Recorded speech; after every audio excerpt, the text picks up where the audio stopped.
Sylvain, donc en France, ça brasse de plus en plus là, autour de l'humoriste que l'on voit derrière vous, Dieudonné, évidemment, c'est un polémiste que l'on accuse de tenir des propos antisémites. Et là, disons que la crise, parce qu'on peut parler de crise en France, ça vient de franchir une nouvelle étape.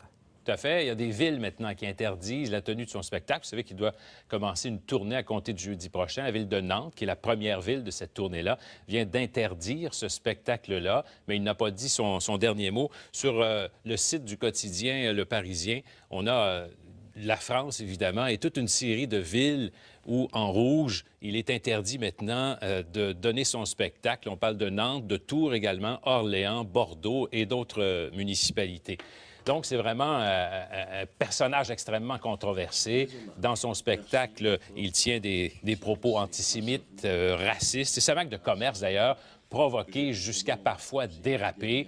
Et c'est la raison pour laquelle plusieurs, au gouvernement notamment, ont indiqué d'abord dans une directive comment on pouvait effectivement interdire la tenue de ce spectacle-là tout en restant dans la légalité, parce que jusqu'ici, ça a été un échec, notamment en Belgique. On ne peut pas interdire quelqu'un pour des propos qu'il va peut-être prononcer. On peut cependant le poursuivre une fois qu'il les a prononcés. C'est un peu ça aussi le problème de l'État. Mais là, il y a François Hollande qui, sans le nommer, est intervenu.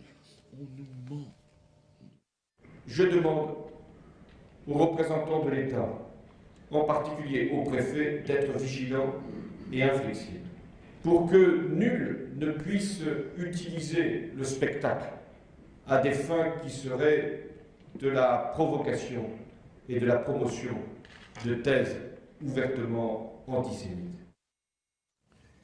Bon, il faut dire qu'il en a remis parce que c'est pas la première fois que Dieudonné, évidemment, tient des propos là, que l'on qualifie d'antisémites, mais autre élément qui s'ajoute là aujourd'hui. Mais il y a toute cette question du signe qu'il a inventé d'ailleurs en 2000, ça fait plus de 10 ans, qu'on appelle la quenelle. C'est ce signe derrière moi.